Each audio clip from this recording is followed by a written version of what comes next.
Party అధికారంలో ఉన్నప్పుడు తిరుమల శ్రీవారి వైకుంఠ ఏకాదశి సందర్భంగా స్థానికులకు మంజూరు చేసే టికెట్లు ఎంతో పారదర్శకంగా అందించామని, స్థానికుల వేలి ముద్రలు తీసుకుని టికెట్లు మంజూరు చేస్తే అందులో అవినీతి జరిగిందని అవగాహన లేని వారు వైసీపీపై నిందారోపణలు చేయడం విడ్డూరంగా ఉందని Tirupati town bank vice chairman Vasu Yadav అన్నారు.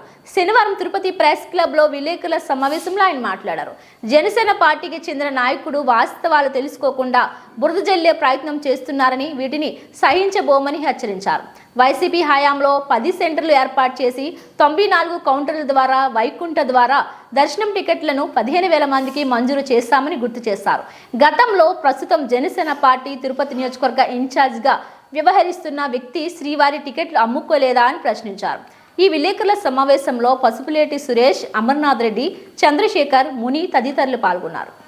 తిరుమల తిరుపతి దేవస్థానానికి సంబంధించిన వైకుంఠ ఏకాదశి సంబంధించిన వైకుంఠ ద్వార దివ్య దర్శనాల గురించి మాట్లాడటం జరిగింది.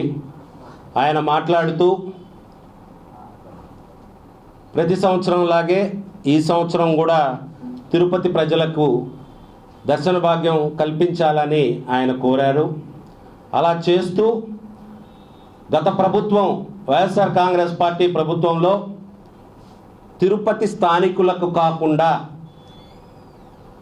వైఎస్ఆర్ కాంగ్రెస్ పార్టీ నాయకులు తమిళనాడు, కర్ణాటక, గుజరాత్ లాంటి రాష్ట్రాలకు సంబంధించిన వ్యక్తులకి టికెట్లు అమ్ముకున్నారు. కాబట్టి ఈసారి అలా జరగకుండా జరగాలి అని చెప్పాడు. అయ్యా కిరణ్ రాయల్ గారు, దళారీ వ్యవస్థలోనే మీరొక యుగ పురుషులు. తిరుపతిలో ఏ వ్యక్తిని అడిగినా తమ వృత్తి ఏంటి, తమ వ్యాపారం ఏంటి అని తిరుపతి ప్రజలందరికీ కూడా తెలుసు. అలాంటి మీరు టికెట్లు అమ్ముకోవడం గురించి మాట్లాడడం నిన్న విన్న తిరుపతి పుర ప్రజలందరూ కూడా గల్లుమని నవ్వుకుంటున్నారు. అసలు మీ ప్రభుత్వం ఏర్పడిన తర్వాత మీరు అమ్మిన టికెట్లు, మీరు మీ పేరు మీద ఇచ్చిన సిఫార్సు లేఖలు లెక్కాపత్రం కూడా లేవని చెప్పి తిరుపతిలో అందరూ కూడా మాట్లాడుకుంటున్నారు. ఆ రోజు వైఎస్ఆర్ కాంగ్రెస్ పార్టీ అధికారంలో ఉన్నప్పుడు తిరుపతి శాసనసభ్యులు భూమన కరుణాకర్ రెడ్డి గారు, అలాగే అప్పటి తిరుపతి డిప్యూటీ మేయర్ అభినయ్ గారి చొరవతో తిరుపతి స్థానికులకి దివ్య దర్శన భాగ్యం, వైకుంఠ ద్వారా దివ్య దర్శన భాగ్యం కలగాలని ఆగమ శాస్త్రం ప్రకారం వైకుంఠ ద్వారాన్ని 10 రోజులు దాన్ని తెరచి ప్రతి తిరుపతి ప్రజలందరూ కూడా దర్శనం చేసుకోవాలనే ఉద్దేశంతో రోజుకి దగ్గర 15,000 టికెట్లు తిరుపతి ప్రజలకు కేటాయించి మొత్తం 1.5 లక్షలు పైగా వైకుంఠ ద్వార దివ్య దర్శనాల టికెట్లు ఉచితంగా తిరుపతి ప్రజలందరికీ కూడా అందజేయడం కూడా జరిగింది. ఇది తిరుపతి ప్రజలందరికీ కూడా తెలుసు.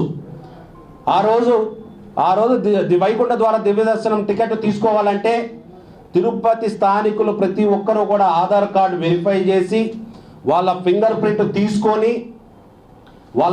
ప్రింట్ తీసుకొని అందరూ కూడా దివ్య దర్శనం టోకన్లు కూడా ఇవ్వడం కూడా జరిగింది.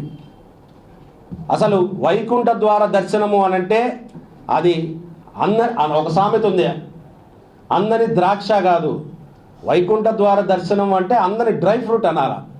తిరుపతిలో నాకు తెలిసి కానీ ఎవ్వరూ కూడా వైకుంఠ ద్వార దర్శనం తిరుమలలో చేసుకోవాలి అని అంటే ఎంతో ఎంతో ఎంతో ఎంతో కష్టమైన పని. అలాంటి ఒక గొప్ప మహద్భాగ్యాన్ని కరుణాకర్ రెడ్డి గారు తిరుపతి ప్రజలకి అందించి అందరూ కూడా దాన్ని కూడా హర్షించడం కూడా జరిగింది. కాబట్టి అసలే మీ కూటమి ఏర్పడిన తర్వాత ఈ తిరుపతి ప్రజలు మీకు ఓటేసి మీ ఎమ్మెల్యేని గెలిపించిన తర్వాత మీరు ఇలా డిమాండ్ చేయడం ఏందో మాకైతే అర్థం కావట్లేదు. మీరు వెళ్ళి మీ ఎమ్మెల్యేని అడిగి మీరు కావాలంటే పెట్టించుకోండి, చూద్దాం. అసలు ఈ చేతగాని ప్రభుత్వాన్ని, ఈ చేతగాని ఎమ్మెల్యేని ఎందుకురా ఎన్నుకున్నామని ఇప్పుడే తిరుపతి ప్రజలందరూ కూడా బాధపడుతున్నారు. అసలు ఎమ్మెల్యే అత్తాపత్తానే లేడు తిరుపతిలో. అసలు ఎమ్మెల్యే అనే వ్యక్తి అసలు ఎవరు అనేది కూడా తిరుపతి ప్రజలు పూర్తిగా మర్చిపోయినారు. అలాంటి ఈ తిరుపతిలో మీరు నిన్న టికెట్లు అమ్ముకోవడం గురించి మాట్లాడడం నిజంగానే చాలా చాలా హాస్యాస్పదం. మీ పార్టీ గురించి చూసుకోండి, మీ ఎమ్మెల్యేతో మీరు మాట్లాడుకోండి. మీరు మా అంత నిజాయితీగా నిక్కచ్చిగా చేసి చూపించండి, చూస్తాం.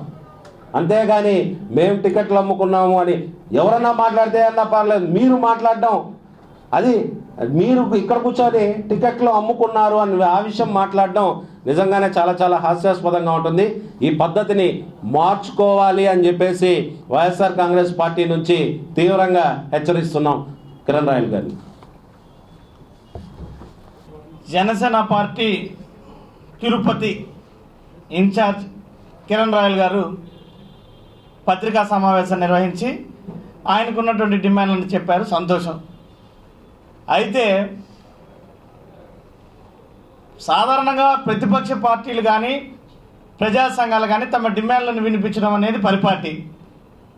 అధికార పక్షంలో ఉండే వాళ్ళు పని చేయాల.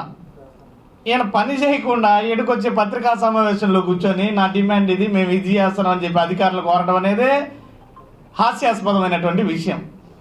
కూటమి ప్రభుత్వంలో భాగస్వామిగా ఉండుకొని ఆయన అయితే పోయి నేరుగా చైర్మన్ గారితోనో లేదంటే పవన్ కళ్యాణ్ గారితోనో లేదా చంద్రబాబు గారితోనో చర్చించి ఆయన ఏదైతే చేయాలనుకున్నాడో చేస్తే సంతోషం ప్రజలందరికీ, దానికి మాకు ఎటువంటి అభ్యంతరం లేదు. అయితే ఆయన ఆ పని చేయకుండా మళ్ళీ వచ్చి మా మీద పని కట్టుకొని విమర్శలు చేయడం అనేది చాలా తీవ్రమైనటువంటి అభ్యంతరకరం. వాసన్న గారు చెప్పినట్టు దళారీ వ్యవస్థకి యుగ పురుషుడు ఎవరు తిరుపతిలో అంటే ప్రతి ఒక్కరు సమాధానం చెప్తారు.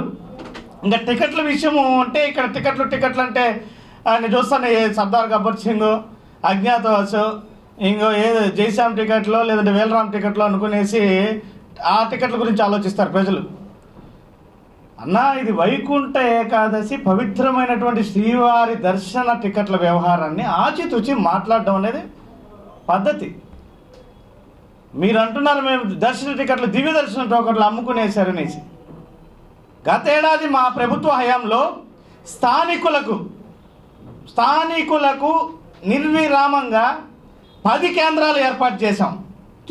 తిరుపతిలో 10 దర్శన టోకన్లు ఇవ్వడానికి 10 కేంద్రాలను ఏర్పాటు చేసి ఆ 10 కేంద్రాల్లో 94 కౌంటర్లను పెద్ద ఎత్తున ఏర్పాటు చేసి తద్వారా 4,25,000కు పైగా వైకుంఠ ద్వార దర్శనానికి టోకన్లను జారీ చేయడం జరిగింది.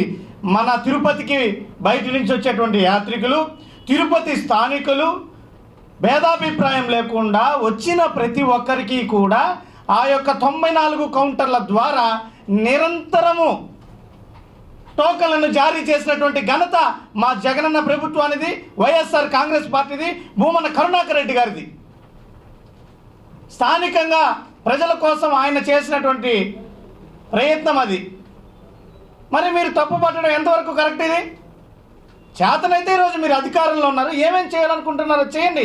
ఇంకా మీరు మైకుల ముందుకు వచ్చి ఇది చేయాలి అది చేయాలని డిమాండ్ చేయడం ఏంటి? నవ్వుకోరా ప్రజలు? అయిపోయింది, ఎలక్షన్లు అయిపోయాయి, మీరు ప్రభుత్వంలో భాగస్వామిగా ఉన్నారు, మీరు చేయాల్సినటువంటి బాధ్యత ఉంది. ఇప్పుడు ఆ పనులు ఏదన్నా మీకు చేతనైతే చేయండి, చక్కబెట్టండి. వ్యవహారాలు ఏమైనా బాగలేదంటే హర్షిస్తారు ప్రజలు. ఈ విధంగా ఇంకా నిందారోపణలు చేసుకుంటూ పోవడమేనా? ఏమన్నా సూపర్ 6ల గురించి మాట్లాడరా? ఉచిత బస్సు గురించి మాట్లాడరా? ఫ్రీ సిలిండర్ గురించి మాట్లాడరా? నిరుద్యోగ భృతి గురించి మాట్లాడరా? ఆడబిడ్డ నిధి గురించి మాట్లాడరా? 20 లక్షల ఉద్యోగాల గురించి మాట్లాడరా? ఎస్సీ ఎస్టీ బీసీ మైనార్టీలకు 50 సంవత్సరాలకి పింఛన్ ఇస్తామన్నారు, మాట్లాడరా? సంపద సృష్టించిన సంపద ప్రజలకే, మాట్లాడరా?